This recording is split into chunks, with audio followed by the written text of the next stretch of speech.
ఎక్కడ ఇద్దరు ముగ్గురు మీ నాన్న కూడి ఉంటారో అక్కడ మీరు ఉంటానని చదివించారు.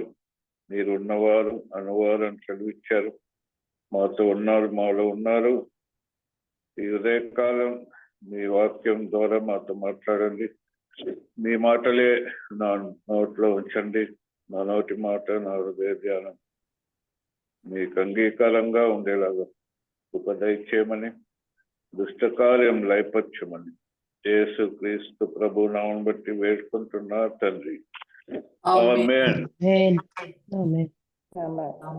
అందరికీ ప్రైజ్ ది లార్డ్ అండి.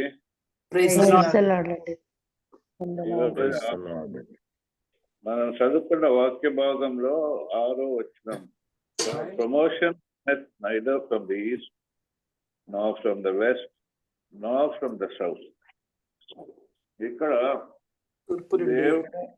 దేవుని యొక్క హెచ్చింపు ఇక్కడ మనకు ఏమర్థమవుతుందంటే, దేవుడు మానవుణ్ణి హెచ్చిస్తాడా లేదా అని కొంతమందికి డౌట్. కానీ హెచ్చింపు ఎక్కడి నుంచి వస్తుందంటే తూర్పు నుంచి రాదు, పడమర నుంచి రాదు, దేవుని దగ్గర నుంచి. సో ఈ హెచ్చింపు దేవుని దగ్గర నుంచి మనకు రావాలంటే దేవునితో కనెక్ట్ అయి ఉండాలి. దేవునికి ప్రార్థన చేయడం వేరు, దేవుని వాక్యము బోధించడం కూడా వేరే. లేకుంటే భక్తిగా ఉండడం, ఇవన్నీ అవసరమే. కానీ దేవుని దగ్గర నుంచి హెచ్చింపు అనేది ఉంది. దేవుని దగ్గర నుంచి హెచ్చింపు మనకు కలగాలంటే ఆయనతో కనెక్ట్ అయి ఉండాలి. మన దేవుడు పరిశుద్ధుడు, పరిశుద్ధుడు, పరిశుద్ధుడు, పరిశుద్ధుడు. సో దేవునితో కనెక్ట్ కావాలంటే తప్పకుండా మనకు పరిశుద్ధత కలగాలి. పరిశుద్ధత కలగడం అనేది ఎలాగంటే, మనలో ప్రతి పాపం కడిగివేయబడాలి. అది స్టార్టింగ్ బేసిక్. దేవుడు మనల్ని హెచ్చించాలంటే, పరలోక హెచ్చింపు మనకు కావాలంటే పరిశుద్ధత కావాలి. యేసు ప్రభు రక్తంతో ప్రతి పాపం కడగబడుతుంది. ప్రతి పాపం కడగబడాలి, శుద్ధ అయిపోవాలి. దేవునికి మనకు ఏది కూడా అడ్డు ఉండకూడదు. ఆయన హస్తము చాపి ఉన్నాడు. దక్షింపనేరుకున్నట్టు యెహోవా హస్తము పుచ్చగా లేదు. మన ప్రార్థన విన మేరకు ఆయన చెవు మందంగా లేదు. సో మన దోషములు మన దేవుడికి మనకు అడ్డు వస్తున్నాయి. సో అది దేవుని దగ్గర ఒప్పుకుంటే పరిశుద్ధపరచబడతాం. అన్కన్ఫెస్డ్ సిన్స్ అంటే ఎప్పుడో చేసిన పాపములు మనలో ఉండకూడదు. ఎందుకంటే యేసు ప్రభు రక్తం ప్రతి పాపాన్ని కడిగివేస్తుంది. అన్కన్ఫెస్డ్ సిన్స్ ఎప్పుడో చేసిన పాపములు కూడా బేసిక్ గా మనం అడగాలి. అడిగినప్పుడు మనలోకి ఆ పరిశుద్ధత అనేది అప్పుడు మాత్రమే వస్తుంది. చీకటికి వెలుగు పొత్తు లేదు. ఆ వెలుగు మనలోకి రావాలంటే మనలో ఏ చీకటి ఉండకూడదు. అన్నీ సరి చేసుకోవాలి. బైబిల్లో కొన్ని పాపములు చూస్తే చాలా ఆశ్చర్యం వేస్తుంది. ఎంత కరెక్ట్గా మనం ఉండాలా అని దేవుడు ఆశిస్తున్నాడు. కరెక్ట్గా ఉండాలంటే దేవుని యొక్క ఆశ మన పట్ల, ఆయన లాగా ఉండాలని, ఆయన రూపం మనలో ఉండాలని.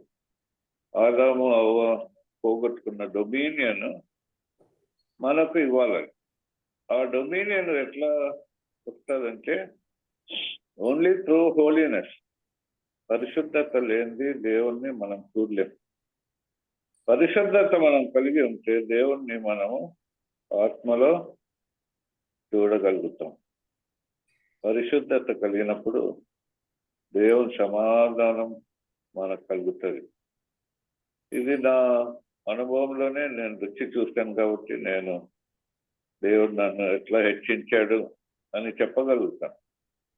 93వ సంవత్సరం వరకు చాలా పాపిష్టిని, చాలా దుర్మార్గుడిగా జీవించాను, చాలా దేవుణ్ణి దుఃఖపరిచాను, చాలా ఘోరమైన పాపంలో బాంబులతో, తుపాకులతో నరహంతకునిగా చాలాసార్లు జైలుకు పోయి భయంకరమైన జీవితం. పాపం అనేది భయంకరమైనది.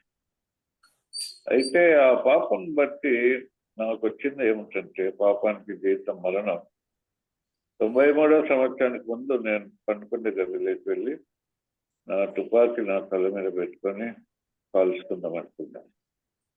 అయితే ఇదే మనసు వేదంతో కుంగిపోయిన స్థితిలో, పాపంతో, నరక వేదంతో, శాపంతో ఉండిన స్థితి నేను ఎప్పుడు దేవుని దగ్గర పాదాల దగ్గర నా జీవితాన్ని సరి చేసుకున్నానో నేను మేల్కొనే ఉన్నా. ఆ రోజు అన్ని దేవునికి నాకు ఏది కూడా అడ్డు ఉండకూడదు, క్రిస్టల్ క్లియర్ అయిపోవాలా దేవుని ముందర అని అన్ని అడుక్కుంటూ వస్తుంటే నా తలంపులు, నా కళ్ళ నుంచి పెద్ద బరువు వెళ్ళిపోయింది. మేల్కొనే ఉన్నా. దేవుని సమాధానం వచ్చింది. సో ఇది సంతోషం, సమాధానం వచ్చింది. నాకు ఫస్ట్ స్టెప్ దేవుడు హెచ్చించడమే అది జరిగింది. ఎప్పుడు ఆ ఫస్ట్ స్టెప్ మనకు వస్తుందంటే, తనను తాను తగ్గించుకున్నవాడు హెచ్చింపబడతాడు. మనమందరం దేవుని దగ్గర తగ్గించుకోవాలి. మనము ఏమై ఉన్నామో మనం గ్రహించుకోవాలి.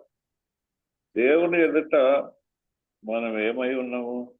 పాపంతో నిండిన వాళ్ళము. ఆయన పరిశుద్ధత ముందర మనం ఏ పాటి వారం?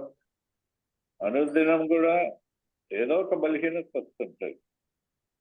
బలహీనత పాపానికి సంబంధమైనది కాదు. ఏదో ఒక బలహీనలను బలపరిచే దేవుడు మనకున్నాడు. సో మనల్ని బలపరిచి బలహీనల్లో మనల్ని హెచ్చిస్తాం. ఈ హెచ్చింపబడాలంటే ఒక రక్షణే కాదు, రక్షణ కాడ నుంచి చివరి వరకు హెచ్చింపబడాలి. ఎంతవరకు? మనకు మరణం వస్తుంది కదా, అందరికీ కళ్ళు మూసుకోవాల్సిందే కదా. అప్పటి వరకు హెచ్చింపు అనేది మనం పొందాలి. ఇది ఎట్లా అనేది వాక్యానుసారంగానే మనం ధ్యానిస్తాము. చాలా మంది చనిపోతే వారు ఈ లోకాన్ని వదిలిపెడితే ప్రమోటెడ్ టు గ్లోరీ అంటారు. ఎవరిదన్నా మెసేజ్ వస్తుంది, ఫోటో వేసింటారు. ఏమిటి అని చూస్తే promoted to glory, last promotion. హెచ్చింపు అనేది లాస్ట్ ఏమంటే హెచ్చింపబడ్డం, పరలోకానికి పోవడం. మరి అంతవరకు ఈ గ్యాప్ ఉంది కదా. ఈ గ్యాప్ లో ఫస్ట్ రక్షింపబడ్డం అనేది ఒక హెచ్చింపు, తర్వాత చివరి వరకు హెచ్చింపబడాలి కదా. 3rd ఎపిస్టల్ ఆఫ్ జాన్, యోహాను పత్రిక 3వ పత్రిక 1వ వచనం 2వ వచనం చూడండి. పెద్దనైన నేను సత్యమును బట్టి ప్రేమించు ప్రియుడైన గాయునకు శుభమని చెప్పి వ్రాయినది. ప్రియుడా, నీ ఆత్మ వర్ధిల్లుచున్న ప్రకారము నీవు అన్ని విషయములలోనూ వర్ధిల్లుచు సౌఖ్యముగా ఉండవలనని ప్రార్థించుచున్నాను. చాలా చూడండి, నీ ఆత్మ వర్ధిల్లుచున్నట్టు ముందు మన ఆత్మ వర్ధిల్లాలంట. అన్ని రకములుగా మనం వర్ధిల్తామంట. ఆడ లింక్ ఉంది. మన ఆత్మ వర్ధిల్లితే అన్ని రకములైన విషయాల్లో వర్ధిల్లుతాం, సౌఖ్యంగా ఉంటాం. లాస్ట్ వరకు సౌఖ్యంగా అంటే దేవుని సమాధానంతో ఉంటాం. ఆత్మ వర్ధిల్లే కొద్దీ మనలో సమాధానం పెరుగుతూనే ఉంటుంది. ఆత్మ వర్ధిల్లే కొద్దీ, దినాలు గడిచిపోయే కొద్దీ, వయసు పెరిగే కొద్దీ మనం ఎట్లా వర్ధిల్లుతామంటే దేవునికి ఇంకా సమీపం అవుతాం. 30 సంవత్సరాల కిందట దేవుడు నన్ను హెచ్చింపబడిన స్థితిలో నుంచి ఈ దినంకు చూస్తే దేవుడు చాలా హెచ్చింపబడిన అనుభవమే దేవుడు ఇస్తున్నాడు. అంటే దేవునికి ఇంకా సమీపంగా, ఇంకా పరిశుద్ధత పొందడం, ఇంకా రాకడ కొరకు సిద్ధపడి ఉండడం. పరిశుద్ధత లేనిది దేవుణ్ణి చూడలేమంటే మరి రాకడ వస్తే మనం దేవుణ్ణి చూడాలా? ఆయన బూర వినాలా? వినగలిగిన చెవులు కావాలా? కొంతమందికి ఇచ్చింగ్ ఇయర్స్ ఉంటాయి. ఆ మాటలు ఈ మాటలు వింటూనే ఉంటారు. చెడు మాటలు అంటే బూతులు కాదు, కానీ దేవునికి విరుద్ధమైంది మన భాష, పరలోకంలో ఉండవలసిన భాషలు కాకుండా వాళ్ళ విషయం వీళ్ళ విషయం చెడు వింటూనే ఉంటారు. ఫోన్స్ లో మాట్లాడుతూనే ఉంటారు. సో విస్తారమైన మాటల్లో కూడా దోషం తప్పదు. సో అపవిత్రపరచబడుతున్నాం. దేవుని పరిశుద్ధతతో మనం వర్ధిల్లడం లేదు. రాకడ వచ్చినప్పుడు వారిని చూడాలా? మనము ఎత్తబడాలి. అది ఒక హెచ్చింపు. లేదా మనము రాకడ లేట్ అయితే మనం కళ్ళు మూసుకుంటేనే పరలోకానికి వెళ్ళిపోవాలి. సో దీనికి ఆత్మ వర్ధిల్లుతున్నట్టు అన్ని విధాలుగా వర్ధిల్లుతామంట. చూడండి, మనము భక్తిలో వర్ధిల్లాలి, ఆరోగ్యం విషయం వర్ధిల్లాలి. ఎప్పుడూ మారుమనసు లేనప్పుడు ఉండే ఆరోగ్యం కన్నా ఆరోగ్యంలో వర్ధిల్లాలి. కుటుంబ సభ్యుల విషయం వర్ధిల్లాలి. అందరికీ రక్షణ రావాలా? మనం దేవుణ్ణి సేవిస్తే నేను నా ఇంటి వారి యెహోవాను సేవించడము అనే వాగ్దానము మన కుటుంబ సభ్యుల్లో కూడా నెరవేర్పులేకొస్తుంది. సేవలో వర్ధిల్లాలి. సేవలో మనం వర్ధిల్లాలంటే ప్రతి విశ్వాసి సేవలో పాల్గొనాలి. అది ఒక మెట్టు. సేవలో పాల్గొనేవారు నక్షత్రాల్లాగా ఆత్మీయత పెరుగుతుంది, వర్ధిల్లుతుంది. లేకుంటే తలాంతు పాతి పెట్టుకున్న వారంగా ఉంటాం. సో నక్షత్రాల్లాగా పరలోకంలో అనేక మందిని ప్రభు వైపు తిప్పిన వారు నక్షత్రాల్లాగా అక్కడ వర్ధిల్లుతారు. అదే ఇక్కడ కూడా మనం వర్ధిల్లగలుగుతాం. సేవ చేసేవారు ఇంకా వెలుగులో వర్ధిల్లుతారు. లెమ్ము తేజరిల్లుము అనంది. వెలుగు నీ వద్దకు వచ్చింది. నీ వద్దకు వెలుగు వచ్చినాక నువ్వు తేజరిల్లాలి. ప్రార్థనలో తేజరిల్లాలా? వాక్యంలో తేజరిల్లాలా? దేవుని జ్ఞానంతో తేజరిల్లాలా? మన మనసు తేజరిల్లాలి. నేను ఒకసారి దేవుణ్ణి కొత్తగా నమ్ముకున్నప్పుడు నేను అడిగాను, దేవుణ్ణి స్తుతించాలా అని అంటారే, కొండలో ప్రార్థన చేసేటప్పుడు అడిగాను, ప్రభా మిమ్మల్ని స్తుతించాలా అంటున్నారు, మీరు నా మనసు తృప్తిపరచకుండా ఉంటే నేను ఎలాగ మిమ్మల్ని స్తుతించాలా అని అడిగాను. ప్రభు వెంటనే మాట్లాడాడు, నీ మనసును తృప్తిపరుస్తాను అని. చూడండి, మనం వర్ధిల్లడం అంటే అన్ని విషయాల్లో సౌఖ్యంగా ఉండాలి. ఈ సౌఖ్యం ఎక్కడ వస్తుందంటే మన మనసులో. మన మనసులో సౌఖ్యం కావాలంటే దేవుని మనసులో ఉండేది మన మనసులో నెరవేర్పులేకొస్తే thy will be done on earth as it is in heaven. పరలోకంలో ఏ విధంగా ఉందో ఈ లోకంలో అది మన మనసులో జరగాలి. మన మనసు దేవునికి ఆనుకొని ఉండాలి. వర్ధిల్లడం అంటే ఆత్మీయంగా వర్ధిల్లే కొద్దీ మన మనసు దేవుని మీద ఆనుకొని ఉంటుంది. ఎవరు మనసు నా మీద ఆనుకొని ఉంటుందో వారు పూర్ణ శాంతి కలిగిన వారుగా ఉంటారు, సౌఖ్యంగా ఉంటారు. ఇక్కడ సౌఖ్యం అంటే మన మనసులో, మన హృదయంలో అది అనుభవం కలగాలి. ఆ అనుభవం ఎప్పుడు కలుగుతుందంటే ఇది పరలోకానికి సంబంధమైన అనుభవం కనుక, పరలోకానికి సంబంధమైన ఎంత మనం పొందుతామో అక్కడి నుంచి పొందాల. మరియా ఉత్తమమైనది ఏర్పరచుకున్నది. మరియా దేవుని పాదాల దగ్గర కూర్చున్నది, ఉత్తమమైనది ఏర్పరచుకున్నది. అది ఆమెలో నుంచి తీసివేయబడదని ప్రభు చెప్పారు. సో మనలోకి రావాలి ఆ ఉత్తమమైనది. దేవుని పాదాల దగ్గర మరియా కూర్చున్నది. మనం దేవుని పాదాల దగ్గర కూర్చుంటే ఉత్తమమైనది వస్తుంది మనలోకి. మొన్న నాకు నిన్నటి నుంచేమో బాగా జలుబు జ్వరంగా ఉంది. రేపు వాక్యం చెప్పాలనే, ఇక్కడ బాగా ప్రార్థన చేసుకోలేనే అని మొండికేసుకున్నాను. ఇది శరీరానికి సంబంధం జబ్బు, ఆత్మకు శరీరానికి పోరాటము. మరి ఆత్మనే గెలుచుకోవాలి కదా, శరీరం ఎట్లా గెలుస్తుందని ఆ జలుబు జ్వరంగా ఉన్నా కూడా నేను ఒక పోరాడినాను.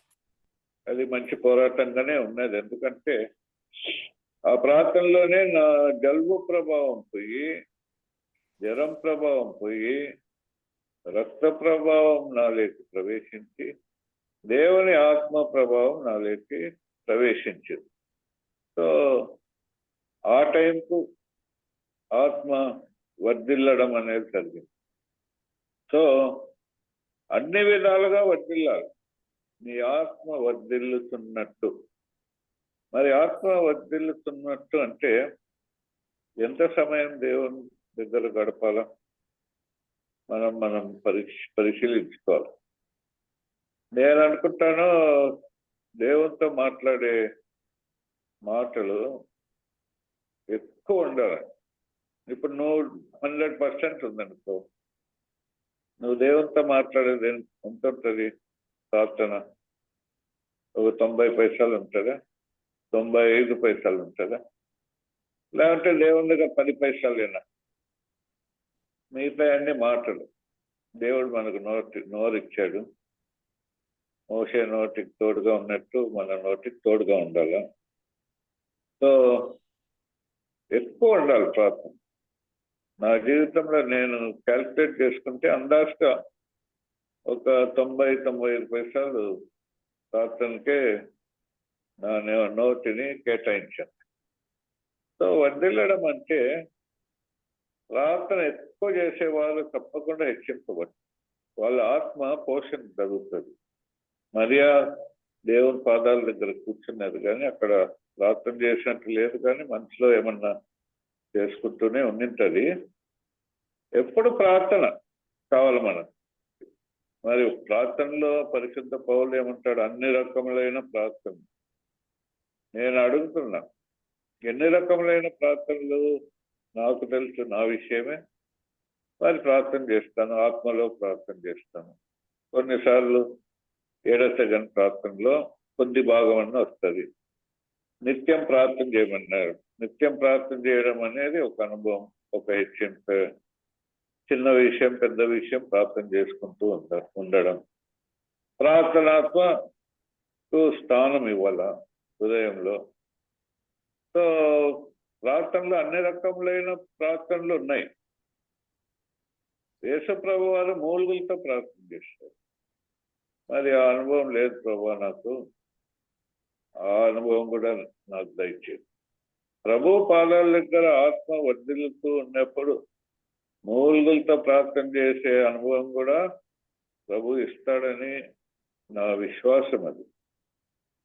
సో పరిశుద్ధ పౌలు ఎఫెసీయులకు రాసిన పత్రికలో అన్ని రకములైన ప్రార్థన, ఆత్మలో ప్రార్థనలు, దేవుణ్ణి తాకే ప్రార్థనలు, వెంటనే కార్యములు జరిగే ప్రార్థన, ఇతరులను తాకే ప్రార్థనలు, మధురమైన ప్రార్థన, ఇన్సెన్స్ లాగా చేరే ప్రార్థన. దీంట్లో కొన్ని రకములైన ప్రార్థనలు ఆల్రెడీ నేను పొందగలిగాను.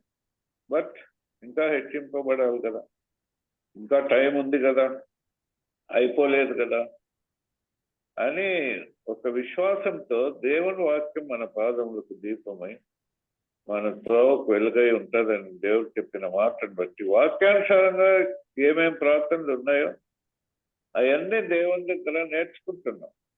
శిష్యులు యేసు ప్రభు పాదాల దగ్గర నేర్చుకున్నారు. మాకు ప్రార్థన నేర్పించు అన్నారు. మనం దేవుని పాదాల దగ్గర ఎక్కువ గడిపే వారు మాత్రమే ప్రార్థన నేర్పిస్తారు. పరిశుద్ధాత్ముడు నేర్పిస్తారు. ఆత్మలో ప్రార్థన చేసుకోవడం అనేది జరుగుతుంది. సో ఈ నోటిని జాగ్రత్తగా కాపాడుకుంటే మన నోటి మాట అంటే ప్రార్థన, నోటి మాట మన హృదయ జ్ఞానము దేవునికి అంగీకారంగా ఉంటుంది. చేసే ప్రార్థన బట్టి మన హృదయంలో కార్యం కలుగుతుంది. హృదయంలో హెచ్చింపబడదు.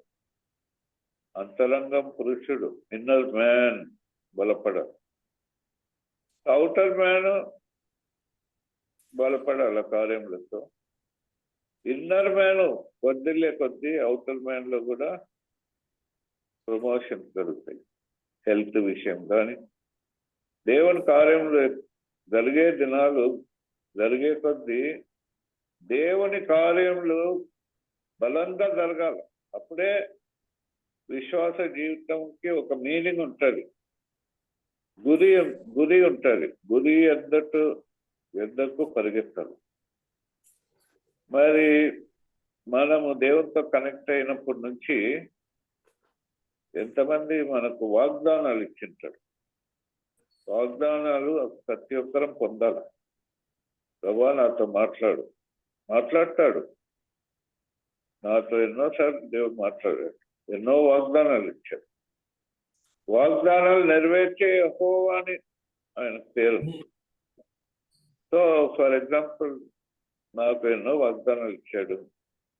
ఆ వాగ్దానాలు కొన్ని నెరవేర్పులేకి వచ్చాయి, కొన్ని ఇంకా నెరవేర్పులేకి రావాలా, ఇంకా హెచ్చింపబడాలా. ఒక వాగ్దానం ఏమంటే నా లైఫ్ స్టోరీ, నా జీవిత చరిత్ర, ఒక ఫిలిం, ఒక సినిమా యాక్టర్లు పెట్టి ఒక ఇంటర్నేషనల్ ఫిలిం తయారు చేయాలి. దేవుడు చెప్పాడు. ఆ ఫిలిం విషయం నేను ప్రార్థన చేస్తుంటే నాగార్జున సాగర్ డ్యామ్ లాంటిది పెద్ద డ్యామ్ దేవుడు నాకు చూపించాడు. ఆ డ్యామ్ నా ఫిలిం అంట, నా స్టోరీ అంట. దాంట్లో నుంచి జీవజలాల ఊట ప్రపంచం అంతా పోతున్నాయి, నలుమూల దేశాలకు పోతున్నాయి. ఆల్ లాంగ్వేజెస్ ఇది ట్రాన్స్లేట్ కాబోతుంది. సో అది జరగాలి. అది వాగ్దానం. నాకు వాగ్దానం నెరవేర్పులేకి రాకుండా దేవుడు నన్ను ఈ లోకంలోకి తీసేయడు. అది ఒక పెద్ద నిరీక్షణ. హెచ్చింపబడే అనుభవంలో నిరీక్షణ విషయం హెచ్చింపబడతాం, విశ్వాసం కూడా పెరుగుతుంది. సో ఫిలిం పూర్తి చేసేంత వరకు ఈ లోకం నుంచి నేను వెళ్ళిపోయేది లేదు కదా అనే ధైర్యం, హెచ్చింపబడడంలో ధైర్యం ఉంటుంది. నీతిమంతులు సింహంలాగా ధైర్యంగా ఉంటాడు. సో కొంతకాలం కిందట లండన్ నుంచి పాల్ బిబ్స్ అని ఒక సినిమా డైరెక్టర్ ఫోన్ చేశాడు. బ్రదర్, దేవుడు నాతో మాట్లాడాడు, మీ ఫిలిం ఒక స్టోరీగా చేయాలని. సో వారు ఈ నెలలోనో వచ్చే నెలలోనో వస్తున్నాడు. సో మనకు హెచ్చింపు అంటే ఈ లోకానికి సంబంధమైన హెచ్చింపు విషయం నేను మాట్లాడడంలో, ఎందుకంటే ఈ లోకానికి సంబంధమైన హెచ్చింపు మనకు కావాలి. దేవుని వాక్యం ఏంటంటే అన్యజన్యులు ఆశించినట్టు అది మీకు కూడా అవసరము. మత్తయి సువార్తలో చెప్పాడు. అన్యజనులు ఆశిస్తారు కదా. వాళ్ళు ఏం ఆశిస్తారు? వాళ్ళ పిల్లలు బాగా బ్లెస్ అయిపోవాలా, మంచి ఆరోగ్యం కావాలా, దీర్ఘాయుష్తో తృప్తి పడాలి. దేవుడి వాగ్దానం అంటే మనం స్వతంత్రించుకోవడం అంటే హెచ్చింపులో దీర్ఘాయుష్ ఉంది. దీర్ఘాయుషే కాదు, దీర్ఘాయుష్తో తృప్తిపరుస్తాడు. దేవుడి నోట్లో నుంచి వచ్చిన మాట క్రియ చేయండి, తిరిగిపోదు. ఇది మన విశ్వాసం. సో ఆత్మీయులకి ఏమంటే దేవుని మాటను నమ్ముతారు. నమ్ముట నీ వంతు, నమ్మిన వంతు సమస్తం కాదు. సో దీర్ఘాయుష్తో నిన్ను తృప్తిపరుస్తాను అన్నప్పుడు దీర్ఘాయుష్ ఇవ్వడమే కాదు, తృప్తికరంగా జీవిస్తాం. లాస్ట్ వరకు తృప్తికరంగా జీవించి మంచి పోరాటం పోరాడి మన తుది ముట్టించి దేవుడు వాగ్దానాలు ఏమేమి చూపించాడో అన్ని నెరవేర్పులకి వచ్చి చివరికి ఇదిగో నా ఆత్మని నేను నీకు అప్పచెప్తున్నాను. అప్పుడే మనము మన మనసులో మన పోరాటం అయిపోయింది, బాగా సేవ చేశాము అనే మన మనసుని బట్టి దేవుడు మన ఆత్మను తీసుకుంటాడని దాని అర్థం. ఇదిగో నా ఆత్మ నేనే అప్పచెప్తుంది. యేసు ప్రభువే అప్పచెప్పాడు, దేవుడు పూర్తి చేసినాడు. సో అన్ని విధాలుగా సౌఖ్యం కావాలి. నా జీవితంలో చాలా విషయాలు సౌఖ్యంగా ఉన్నాను. ఇంకా జరగాల దానికోసం విశ్వాసంతో కనిపెడుతూ ఉన్నాను. దేవుడు ఏం చేస్తాడంటే హెచ్చింపబడడంలో భాగంగా మన పేషెన్స్ ఇస్తాడు. చాలా మందికి ఓర్పు ఉండదు, నాకు కూడా ఓర్పు ఉండేది కాదు. కానీ దేవుళ్ళకి వచ్చి నాకు ఓర్పు పెరుగుతూనే ఉంది. పత్రికల్లో ఉంది, let patience have it perfect role అంట. చాలా కష్టం. పేషెన్స్ కు పర్ఫెక్ట్ రోల్ ప్లే చేయాలంట మనలో పేషెన్స్. ఆ పేషెన్స్ మనకుండదు. దేవుడు దీర్ఘాయుషంతుడు కనుక లాంగ్ సఫరింగ్ ఏమంటారండి తెలుగులో? దీర్ఘ శాంతి కలిగిన వారు కనుక దేవుని పరిశుద్ధత మనలో రీటైన్ అయిపోతే ప్రార్థన జీవితం బట్టి, సో ఆ లాంగ్ సఫరింగ్ పేషెన్స్ మనలో పెరుగుతుంది. అది పెద్ద హెచ్చింపు. పేషెన్స్ పెరగడం చాలా హెచ్చింపు. ఎందుకంటే హెచ్చింపు భాగంలో దేవుడు ఎన్నుకోబడిన వారిలో శ్రమలు ఉంటాయి. ఈ సబ్జెక్టు చాలా ప్రపంచంలో సేవకుల్లో శ్రమ తక్కువ. పరిశుద్ధ పౌలుని ఎన్నుకున్నప్పుడు I will show him great things he has to suffer for my sake. నా కొరకు నా నిమిత్తము ఎంత వీరు శ్రమ పడాలా అనేది నేను చూపిస్తానన్నాడు. శ్రమ అనేది ఒక హెచ్చింపు. మన గ్రూప్లో ఎవరెవరు మీరు శ్రమ పడుతున్నారో, ప్రభు దగ్గరికి రాకముందు వచ్చే శ్రమ వేరు, ప్రభు లేకొచ్చినాక శ్రమ వేరు. The just shall suffer for the unjust.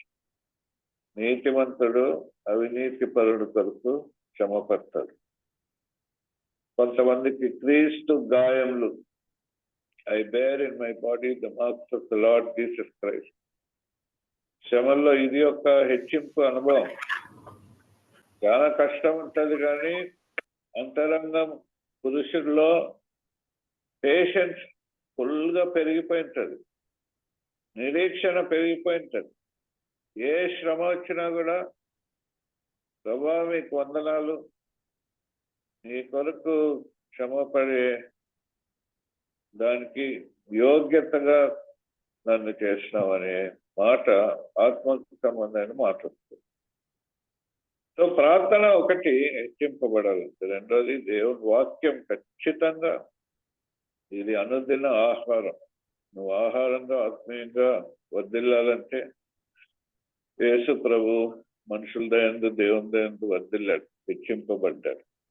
సమూయేలు భక్తుడు కూడా వర్ధిల్లాడు. నువ్వు ఆత్మలో వర్ధిల్లాలంటే వాక్యముతో నిండి ఉండాలి. నాకు ఎప్పుడైనా నీరసంగా ఉంటే వెంటనే బైబిల్ తీసుకుంటాను. దేవుని ఆత్మట్లో నడిపిస్తాడు. వాక్యము ఒక 10 అధ్యాయాలు కానీ 15 అధ్యాయాలు కానీ ఈ పరిస్థితి నుంచి నువ్వు మాట్లాడు ప్రభు అంటే ఆ వాక్యం ద్వారా దేవుడు బలపరుస్తాడు. సో మనం వర్ధిల్లుతాం తప్పకుండా.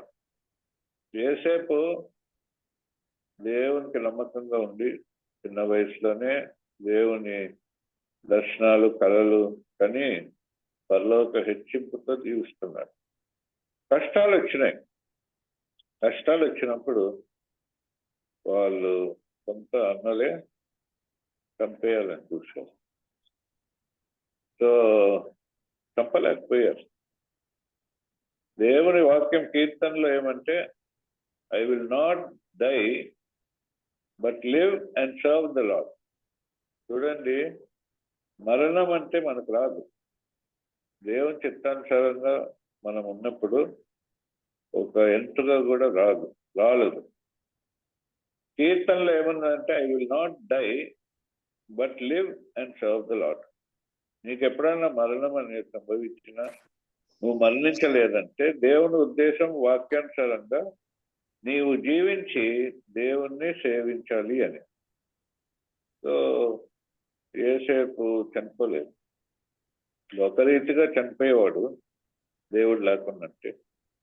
దేవుడు ఉన్నాడు కాబట్టి, ఇమాన్యుయేల్ దేవుడు తోడుగా ఉన్నాడు కాబట్టి అన్ని విధాలుగా తోడుగా ఉన్నాడు. ఏ పాపము చేయకుండా కూడా శిక్ష అనుభవిస్తుంది. అది యేసుక్రీస్తు ప్రభు మనసు. మనం కూడా నిజమైన భక్తి మనలో ఉంటే ఏ పాపం చేయకుండా జీవించే వారికి శ్రమ వస్తుందంటే క్రీస్తు సంబంధమైన శ్రమల్లో మనం ఉన్నాం. అది కూడా పరలోకానికి సంబంధమైన హెచ్చింపే. ఈ అనుభవం అనేది చాలా ఉన్నతమైంది, చాలా కష్టమైంది, చాలా సౌఖ్యంగా మనల్ని కాపాడేది. ఆ మెట్టు మనం అనుభవించగలుగుతాం. సో యోసేపు జైల్లో ఉన్నాడు, జైలుకి పోయాడు. అక్కడ రాసింది ఏమంటే దేవుడు తోడుగా ఉన్నాడు. సో దేవుడు తోడుగా ఉండాలంటే మనలో ఏ పాపం ఉండదు. శ్రమ, కష్టాలు, పరీక్షలు ఉంటాయి. శ్రమ, కష్టాలు, పరీక్షలు పాపానికి సంబంధమైంది కాదు. నువ్వు ఎప్పటికైనా ఎంత శ్రమపడు, ఎన్ని కష్టాలు రాని నీళ్ళ పాపం అనేది ప్రవేశించకుందంటే తప్పకుండా నువ్వు దేవుడిలో ఉన్నావు. ఈ పరీక్షలు, శ్రమల తర్వాత దేవుడు నిన్ను తప్పకుండా హెచ్చిస్తాడు. హెచ్చించే దేవుడు. సో నీ ఆత్మ వర్ధిల్లడం, beloved I wish above all things, అన్నిటికంటే ముఖ్యంగా నీ జీవితంలో అన్నిటికంటే ముఖ్యంగా దేవుడు ఆశించేది ఏమిటంటే నీ ఆత్మ వర్ధిల్లుతున్నట్టు అన్ని విధాలుగా. ఆరోగ్యం విషయం వర్ధిల్లాలి, నీవు ఫైనాన్షియల్గా వర్ధిల్లాలి, లోకంలో వర్ధిల్లాలి, అన్ని రకములుగా నీవు వర్ధిల్లాలి. దేవుడు నిన్ను వర్ధింపచేసేదానికే నిన్ను సృష్టించాడు, నిన్ను రక్షించాడు. So the spirit of holiness, దేవుని ఆత్మ, హోలీనెస్ ఇచ్చే ఆత్మ నీవు కలిగి ఉంటావు. ఈ మధ్యనే ఇద్దరు వ్యక్తులు నా దగ్గరకు వచ్చారు. ఆ ఇద్దరు ఏమిటంటే దేవుని విషయాలే చెప్తున్నారు కానీ దేవుని ఆత్మ లేని వారుగా ఉన్నారు, సేవకులుగా ఉన్నారు. నాకు భయం వేసింది. లోకంలో వేరే ఒక ఆత్మ ఎంతగా పనిచేస్తున్నారు. ప్రపంచం పరిస్థితే బాలేదు. ఈ ఆటం బాంబ్ అనేది సైతాన్ జ్ఞానంతో తయారు చేశాం. మరి దేవుని తరపున మనం ఏం చేయాలా? ప్రపంచ పరిస్థితి కొరకు మనం ప్రార్థన చేయాలి. మనం బాగా వర్ధిల్లే వారంగా ఉంటే దేవునికి సమీపంగా ఉంటాం. మన ప్రార్థనలు కూడా దేవునికి సమీపంగా దేవుని దగ్గరికి చేరుతాయి. ప్రపంచంలో మనం వాడబడగలుగుతాం. డొనాల్డ్ ట్రంప్ వచ్చాడు, ఏమేమో చేయాలని చూస్తున్నాం. అమెరికా దేశాన్నే క్రైస్తవ దేశంగా చేయాలని ఆశిస్తున్నారు. ప్రపంచంలో పీస్ రావాలని ఆయనకు మనసు ఇచ్చారు. అందుకని ఆయన జ్ఞానం ఇవ్వండి ప్రభు అని చేస్తున్నాం. ఏం జ్ఞానం ఇవ్వమని అడుగుతున్నానంటే, యాటమ్ బాంబు మిసైల్స్ ను ఈవెన్ స్మాల్ బుల్లెట్ నువ్వు డిఫ్యూజ్ చేసే జ్ఞానం, ఆ యొక్క ఫార్ములా ఏంటో, ఆ టెక్నాలజీ ఏంటో, అపవాదికి సంబంధమైన టెక్నాలజీ చిప్పికొట్టే ఆ జ్ఞానము డొనాల్డ్ ట్రంప్ కానీ, ఆ మస్క్ కానీ, ఇంకొకరికో అమెరికా వాళ్ళకి ప్రభావం చేస్తుంది. మనమందరం ప్రపంచం కొరకు ప్రార్థన చేసే వారంగా దేవుడు మనల్ని ఎన్నుకున్నాడు. అంతగా మనం దేవుళ్ళో వర్ధిల్లి అన్ని రకములైన వర్ధిల్లడం జరిగి సౌఖ్యంగా, అదే తృప్తి అన్నమాట. లాస్ట్ సౌఖ్యంగా జీవించే అనుభవం ప్రభు మనకు అందరికి ఇవ్వాలని ఆశిస్తున్నా. ఈ వాక్యాన్ని మన హృదయాలకు ఆశీర్వాదకరంగా ఉండాలని కోరుకుంటున్నాను. దేవుని స్తోత్రం. హల్లెలూయా. హల్లెలూయా.